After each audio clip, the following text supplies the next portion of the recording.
พามาเบิ้งน้องเพิ่นไว้น้องเพิ่นตำหูกนะทุกคนเลย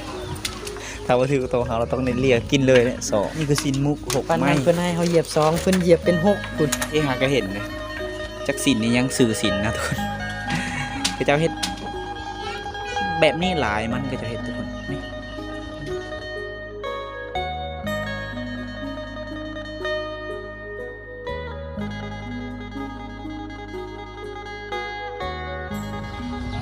เอาสบายดีทุกคนสบายดียามตอนแรงทุกคนเลยตอนนี้ก็15 โมงกับ27 นาทีนะทุกคนนะก็ถือว่าใกล้สิมืดแล้วนะทุกคนถ้าว่าฮอด17-18 โมงก็มืดแล้วทุกคนเลยตอนนี้ไอเคมาอยู่ที่หมู่บ้านเป็นไอเคเคยมาทุกคนเลยนะไอเคจะพาทุกคนไปรับชมวิถีชีวิตในหมู่บ้านโซนบดทุกคนเลยอันนี้คือไก่ของชาวบ้านเป็นไก่ที่งามแห้งมีไก่มีเป็ดมานำนะเอื่อยเพิ่นพัดเข้าอยู่ในห้ำแหละมีเป็ดมีไก่เขามากินที่แกบที่ล้นลงมาจากพัดให้ได้ทุกคนเลยแล้วก็จะมีลมผัดแห้งในหมู่บ้านเขาเจ้ามาแต่ตักน้ำเซ่ได้หนีได้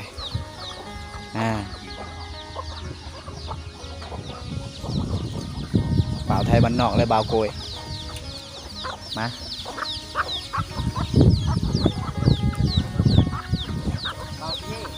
โอ้ทุกคนเลยมาเบิ่งอันนี้เป็นบ่อนเขาเจ้าตากเข้าตากย่ำในส่วงฤดูโอ้อะไรแม่นแหละแม่นน้องเพิ่นมือกี้แหละอันนี้คือคอกแบ่ได้ทุกคนคอกแบ่แต่ว่ายังบ่ทันหอดชั่วโมงแบ่เข้านะทุกคนเต็มไปด้วยขี้แบ่เต็มไปด้วยขี้แบ่ทั้งนั้นนี่คือบ่อนเขาเจ้าปลูกหอมบัวแล้วก็ผักเสริมนะผักเสริมนี่ก็เหมาะกับลาบป่าได้ทุกคนลาบป่าลาบดิบนี่แหละนะหอมบัวเขาเจ้ายังบ่ทันได้ฮอดได้ตัวนี้โอ้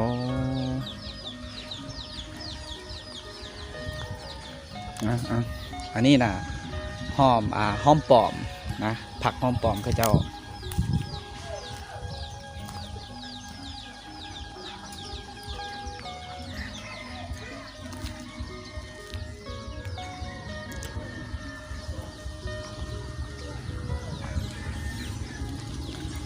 อันนี้เหมือนน้ำบาดาลข้าเจ้าได้ทุกคนเลยนะไอเคมาบานนี้ตลอดแต่ว่า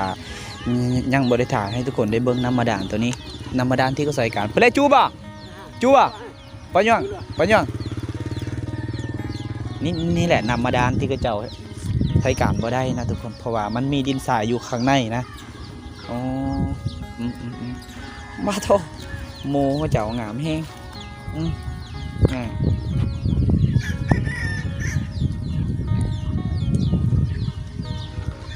เราเข้าเขาเจ้าได้ทุกคนเลยมันเป็นทรงดั้งเดิมแล้วเขาเจ้าเป็นทรงดั้งเดิมเลยเขาเจ้าเฮ็ดแบบนี้นะปกติมันจะมีแบบนี้เบิดทุกคนเลยมันจะมีแบบนี้เบิด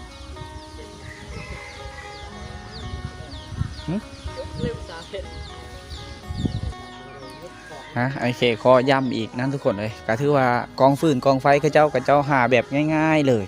นี่บอดี้อึดเขาจะกองไว้เต็มจนถึงผ่าแล้วเขาแบบนี่แหละเขาจะหาไว้นะหาไว้เพื่อสบายในยามฝนได้ทุกคนเลยถ้าเป็นยามฝนล่ะต้องได้เอานะอันนี้นะกับดักป่า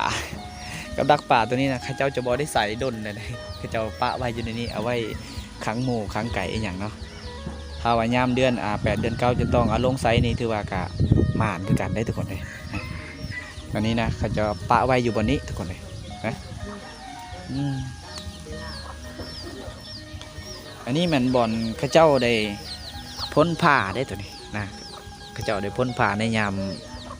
เฮ็ดอาหารหรือว่ายามไปทางให้ทางสวนเขาเจ้าต้องเฮ็ดอันนี้ก่อนนะพ้นผ่าอยู่นี่ก่อนนี่อันนี้ก็ต้องมีเวลาหลายปีเลยทุกคนสังเกตเนี่ยให้เจ้าใส่นะมันเป็นเวลาหลายปีให้เจ้าใส่นะมันจึงจ่อยแบบนี้เลยทุกคนเลยมือนี้เป็นมือที่อากาศครึมๆนะทุกคน ลมพัดก็จะมีแห้งอยู่ได้นะมันจะพัดกกมะพร้าว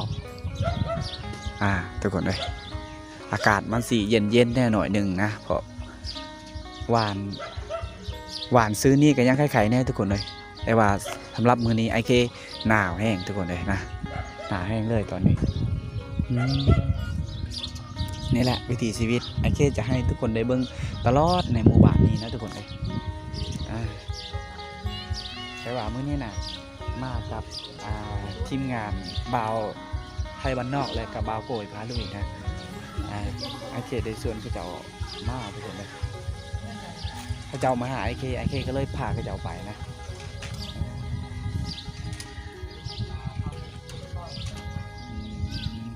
เขาเจ้ายอกสาวเก่งแห้งไอเคยอมหับเลยนะอันนี้คือเบื้องหลังบ่าวไทยบ้านนอกไปถ่ายผู้สาวทุกคนโก้ยไม่ล่าท่ากันน่ะ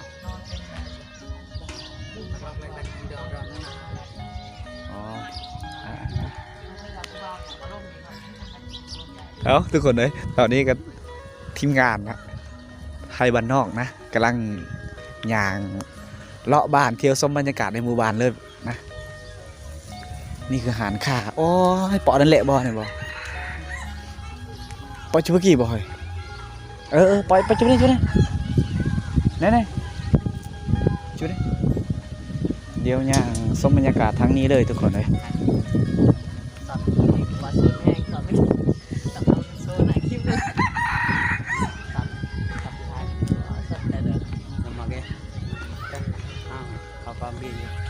แล้วก็แบบ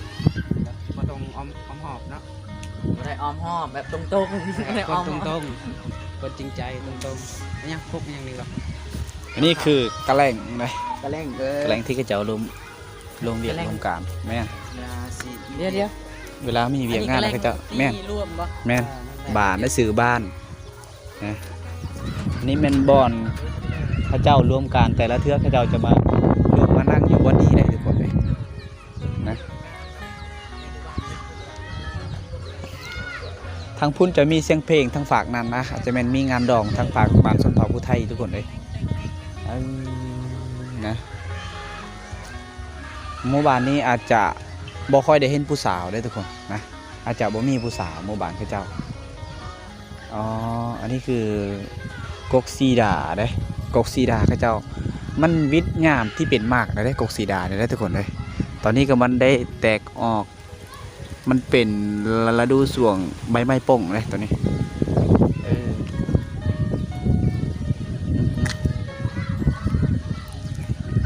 แม่ทุกคนเลยตอนนี้ไอเคได้ขึ้นเหือนน้องเพิ่นนะโอ้บ้านส่วนน้องเพิ่นงามแห้ง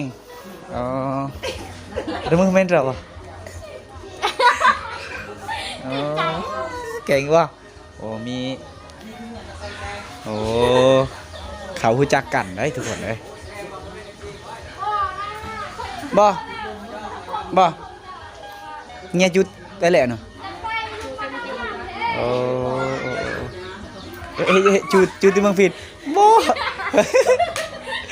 ดีใจแห้งเนาะ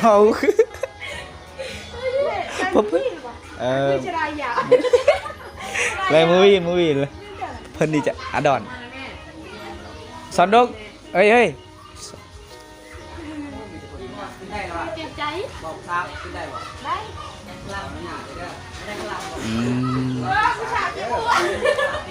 บ่เป็นยัง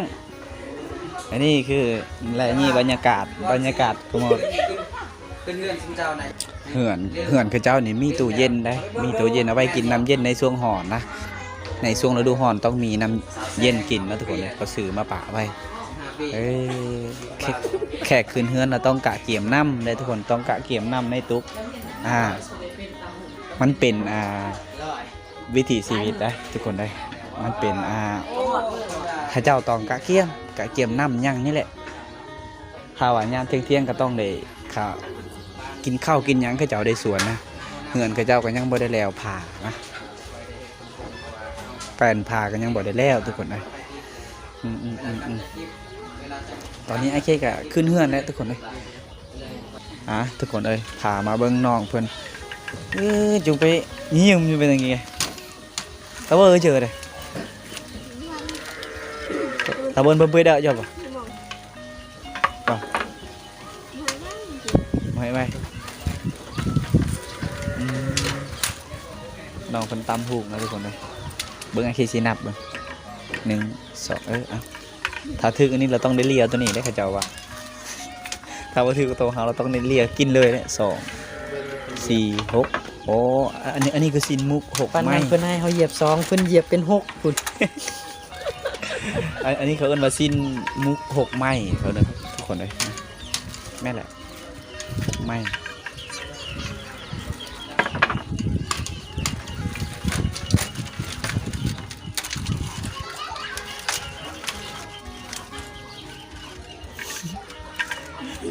เดี๋ยวถึงนะพัก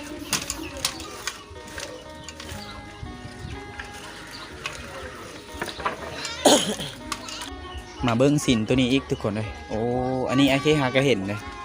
จักสินนี่ยังสื่อสินนะทุกคนก็จะเฮ็ด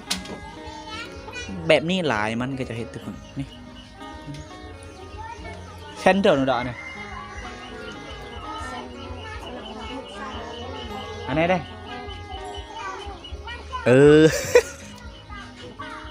มุก5สิ้นมุก5ไม้แล้วก็จะเอิญว่ามุกซาทุกคนเลยนะไอเคกับ5ก็ได้เห็นเป็นครั้งแรกได้เขาเอิญสิ้นนะนี่มันแปลกๆนะเบิ้งคือแปลกๆเขาเห็นแบบนี้เลยเนาะอันนี้ก็คือ5ไม้ตัวนี้4ไม้ทุกคน อันนี้มุกยังเขาเอิ้น เขาเอิญมุกซา4ไม้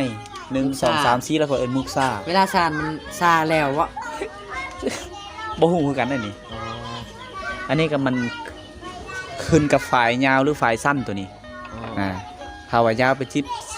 ฝ่าเม็ดก็จะเป็นเดือน2 เดือนเท่านั้นจังแล้วอันนี้นะทุกคนเลย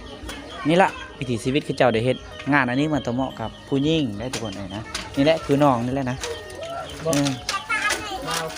ไปเวลาเขาใส่นี่ อันไหน เขาใส่จังไรนี่เขาชี้แย่เทื่อละอันบ่อันนี้นะแม่อันนี้แหละคือการความอดทนของผู้หญิงอันนี้นะคอยก็งึดคือกันเลยยังเฮ็ดยังอันนี้นะเพื่อชี้แย่นี่เพื่อชี้แย่ได้มัดมือกันยังบ่แล้วเลยแย่ให้มันเข้ากับไม้นี่ทุกคนเลยตอนนี้ก็ได้ออกจากจุดนั่นแล้วทุกคนเลยออกจากจุดบอลผู้สาวน้อยตามผู้นะทุกคนเลยนะตอนนี้ไอเคมาย่างที่บอลจอดมอเตอร์ไซค์ปะไว้บอลเฮือนไอเคแหละนะแล้วก็สีขากลับบ้านเมื่อบ้าน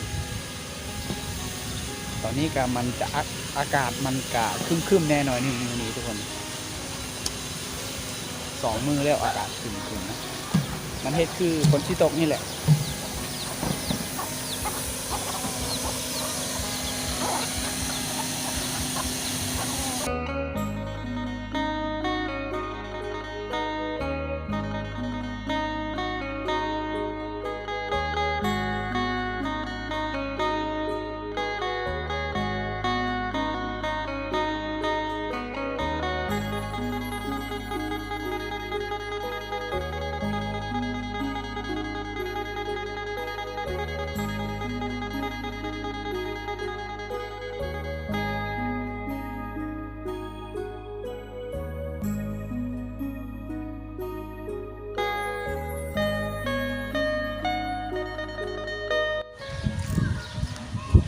นี่เป็นไม้ติวได้ทุกคนเลยไม้ติวที่ไอเคจะบอได้ขายให้เจ้าจะบอได้เอาเพราะว่ามันใหญ่โพดนะนี่แหละเหลือตัวนี้แหละให้เจ้าได้เหลือได้อย่างตัดทิ่มไม่อย่างนี้ทุกคนเลยนี่แหละมันเป็นคลองเศษได้นี่เจ้าจะบอได้เอาออกโครงงานนะทุกคนเลยนี่แหละวิถีชีวิตในยามตอนแรงๆไอเคจะพาทุกคนได้เบิ้งอย่างที่ทุกคนได้เห็นนั่นแหละทุกคนเลยนะลักๆก็คือผู้สาวน้อยบ้านป้าไปตำฮูกนะตำฮูกเฮ็ดสิ้นเฮ็ดยังนี่แหละตำฮูกส่วนรายการมีแต่สิ้นมุกเขาเจ้าได้ตำฮูกทุกคนเลยนะสำหรับวิดีโอนี้ทุกคนเลยไอเคจะบ่ได้มีอย่างหลายแล้วนะจะถ่ายทอดให้ทุกคนได้เบิ้งนี่แหละอย่างที่ทุกคนได้เห็นนั่นแหละทุกคนเลยนะได้มากับทีมงานไทยบ้านนอกและกับบ่าวโกยพาลุยเจ้ามาหาไอเคเลยทุกคนเลยตอนนี้ข้าเจ้าก็เดินทางกลับบ้านแล้วตัวนะ ส่วนไอเคกะสีกลับบ้านเมื่อคือเก่าทุกคนนะอ่ะ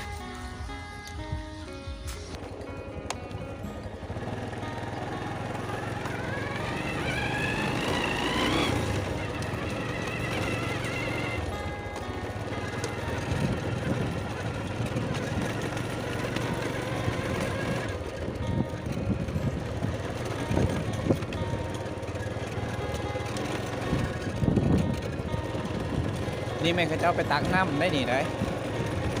ไปตักน้ำห้วยอ่ะน้ำห้วยเป็นน้ำบ่อ